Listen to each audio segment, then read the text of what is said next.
सुप्रभात प्यारे बच्चों, कैसे हैं आप सब। आशा है आप सब बहुत अच्छे होंगे। तो आजकल आप टीवी और फ़ोन के माध्यम से घर पर बहुत अच्छे से पढ़ाई कर रहे हैं। तो प्यारे बच्चों, जिस प्रकार आप टीवी के माध्यम से पढ़ाई कर रहे हैं, उसी प्रकार शंकर और रीना के दादाजी भी टीवी के माध्यम से खेती बाड़ी के नए नए तरीके सीखते हैं। तो एक दिन ऐसे ही जब दादाजी टीवी पर खेती बाड़ी के नए नए तरीके सीख रहे होते हैं, तो रीना और शंकर भी उसके पास बैठ के देखने लगते हैं। तो रीना और शंकर क्या देखते हैं प्यारे बच्चों, किसान टीवी पर बता रहे थे पहले खेती का सारा काम हाथों से होता था। बीज बोने और सिंचाई के लिए हल और बैलों का प्रयोग करते थे। सिंचाई के साधन भी अधिक नहीं थे प्यारे बच्चों, इसलिए किसान अधिकतर चना, बाजरा या ज्वार की फसलें बोते थे, क्योंकि इन फसलों को कम पानी की ज़रूरत होती है। आजकल तो सब काम मशीनों से होता है।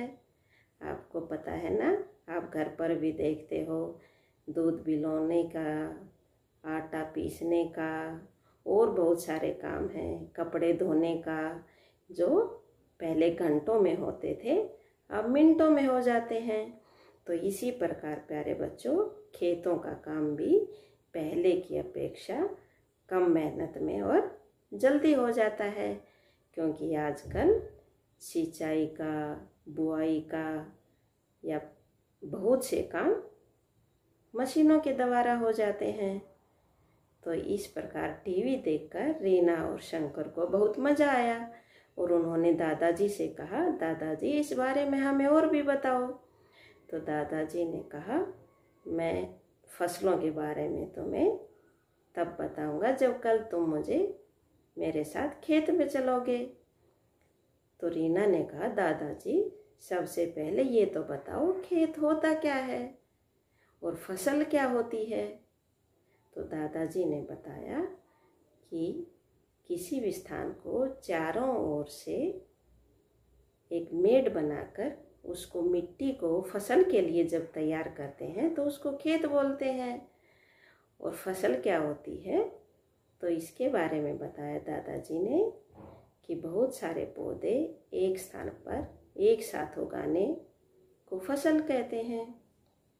तो अगले दिन जब रीना खेत में दादाजी के साथ गई, तो उसने देखा गेहूं की बुआई का काम चल रहा है।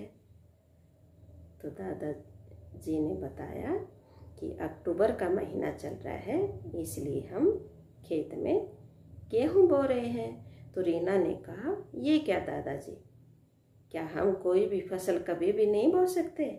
तो दादाजी ने कहा, अरे मेरी बिटिया रानी, ऐसा नहीं है, क्योंकि हर फसल को बोने का, काटने का समय होता है। तो प्यारे बच्चों, दादाजी ने बताया कि अक्टूबर और नवंबर में जो फसल बोई जाती है उसको रबी की फसल कहते हैं, और जून और जुलाई में जो फसल बोई जाती हैं उन्हें खरीफ की फसल कहते हैं। तो अब की बार शंकर ने कहा, ये क्या दादाजी, ये तो याद ही नहीं रहेगा कौन सी रबी की फसल होती है और कौन सी खरीफ की। तो प्यारे बच्चों, इसके लिए दादाजी ने बहुत ही आसान तरीका बताया।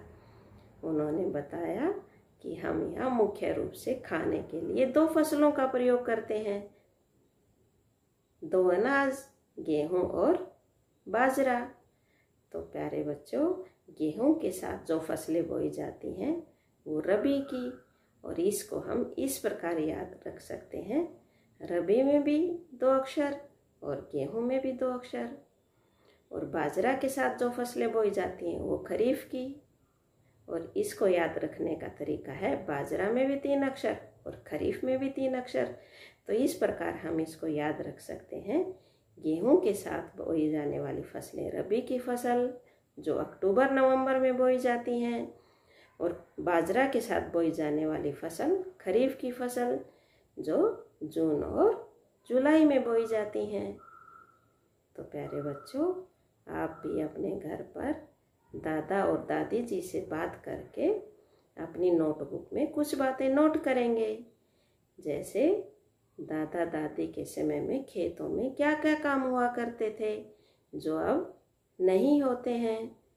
पहले कौन सी फसलें उगाई जाती थी और अब कौन सी फसलें उगाई जाती हैं, और ऐसी कौन सी फसलें हैं जो